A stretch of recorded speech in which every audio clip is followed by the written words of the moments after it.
The next face of intention is called the face of abundance. And the face of abundance, remember, I go back. This creative source reacts to your belief in shortages with a fulfillment of your belief. So if you believe and know and are certain that you can't attract abundance into your life, and I want to tell you tonight, you tuned in to somebody who knows about abundance. I have always been able to create abundance in my life. When I was a little kid, all the other kids in the places that I lived and so on, and even when we got back at home with my mom, pop bottles. You remember soda pop bottles? You could collect them, little knee-high bottles, and Pepsi-Cola bottles, and Coca-Cola bottles, and 2 cents if you took them back. I was a master at collecting pop bottles. I could manifest a pop bottle just like that. It was just... We used to have furnaces that had coal in them, and I would go along and I would empty people's ashes that they would set out. So just take it out to the alleys. I would go to the grocery store, and because my imagination was always working on abundance, I would carry groceries out for little old ladies. You know what I'm doing today? Right now? Collecting pop bottles and taking out ashes and taking out groceries for little old ladies. It's just a bigger stage. See, if I came to this source and said, I don't have enough, this source doesn't know how to react to I don't have enough. This source is an endless supply. It's like the ocean. You can take a 10 million gallon tank to the ocean of abundance, and you can take it out every hour, or you can take a thimble once a year. And the ocean doesn't care. It makes no difference to the ocean because everything returns to this source. Every time I walk, wherever I go, in fact, it happened to me this morning. I found a dime. A dime? That's like major, a dime. That's 10 pennies. That's 5 bottles. And whenever I bend over, and I notice that it gets a little further away, I bend over and I pick up this coin, and I always say, thank you, God, for this symbol of abundance that always flows into my life. Never once have I ever said, how come only a dime? I need $1,000. Why are you only giving me a dime? It reminds me of a wonderful story of a grandmother who was living in that consciousness, and she was walking along the beach, and she had her little grandson with her, and all of a sudden this huge wave came right out of the ocean, gobbled up, took the son, and he was gone, just disappeared. She got down on her knees, she prayed, oh my God, please send my grandson back. How could this be? This is the worst moment of my life. Please send my grandson back. I know. And all of a sudden another wave came along and plop! There was her grandson, right there next to her feet. And she looked up and she said, he was wearing a hat.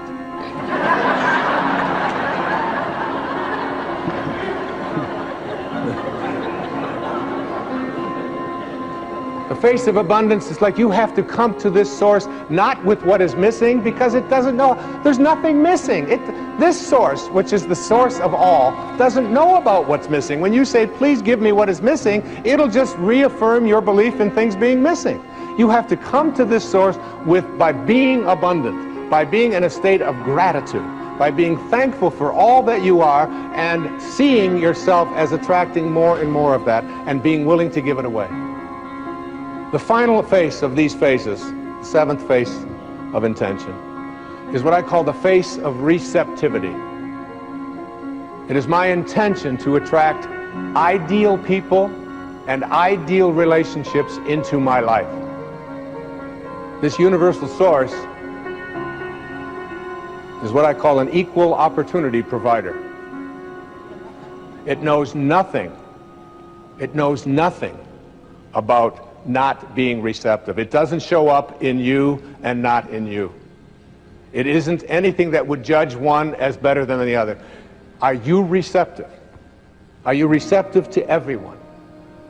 And you know, this works so well. My secretary and I, Maya, who's sitting up here in the box, has been with me for 25 years. I can't shake her. As much magic as I try, she just keeps showing up. I couldn't do it without her. And we were leaving for a talk in Chicago, I believe it was, from Florida. And we had 7 boxes of books to take with us on the plane. This was in the days when you could take what you wanted on a plane. And we were scheduled out on one airline that I was a platinum something or other on. And we found out that the flight was canceled. And they had already checked the boxes in. And then well, they sent us to another airline at the other end of the terminal. So we wheel up there, we go up there with the 7 boxes, and she's up there, and this woman's got a scowl on her face at this new airline. And almost as if she was saying, you won't be getting these boxes on this plane. And she was determined that that was not receptive to this idea whatsoever. Now, my way I handle these kinds of things in my life is by every time, if I meet a surly waitress or a surly waiter, or if I meet someone who, when I'm checking into a hotel, is giving me a hard time, to me this is just a wonderful opportunity to practice the power of intention. Can I be receptive to this person and have them eating out of my hand in no time at all? And it isn't by being phony or artificial, it's by trusting that if I'm receptive to this person, if I'm sending love to this person, if I'm sending kindness, if I am being what my source is, if I am in harmony, in rapport with source energy, then I can create an ally. So my secretary was about to, and I just said, Maya, don't say a word. And I went up to the woman and I just started talking to her, and because I knew, I could just tell by her body language that she was about to tell me, you're only going to be able to take 2 boxes with you for each person, and you're going to have to leave 3 here. But that just wasn't on my agenda whatsoever. And I reached into my briefcase and I took out a book and I signed it. I said, I'd really like you to have this. I appreciate you putting us on your flight. And I started talking to her in this really kind of way, and I said, it's just, we just missed this other flight. I've got to give a talk up here in Chicago. And I extended as much kindness as I possibly could. I was totally receptive and open to her. And by the time this encounter ended, she was asking, don't you have any more boxes? Isn't there something else that you'd like to ship? Do you want to ship one of your kids? We can... And upgraded us to first class, gave us everything that we could possibly have wanted, and it was all because of being receptive to her, having this space of receptivity. When you have receptivity, when you are practicing infinite patience, when you are being the kind of person you wish to attract, you have to want it more for others than you do for yourself. You have to see yourself already as connected to the right person. See yourself from the end. And see yourself as having all of the right people showing up. Act as if they're already here. Because that's what the source is. And they are already here. I'm telling you, when I'm writing and I'm in the space that I'm defining here right now and speaking about right here, when I'm in this space, I want to tell you, ladies and gentlemen, that everybody shows up that I need.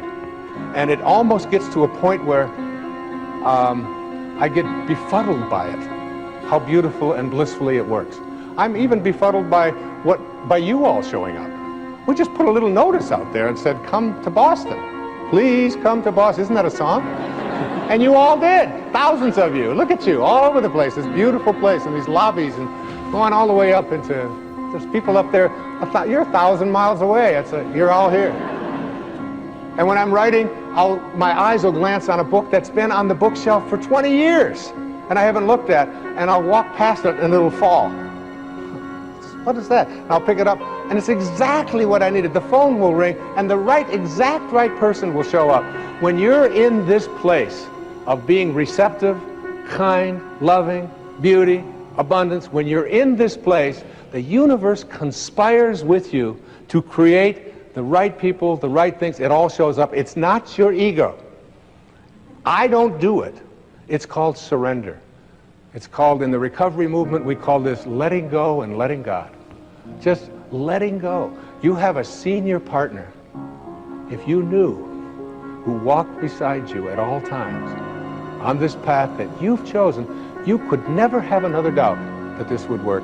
And I'm telling you, you tuned in today on this PBS show to listen to somebody who has believed. Not only do I believe in this and write about it, speak about it, I live it every day of my life. It always works.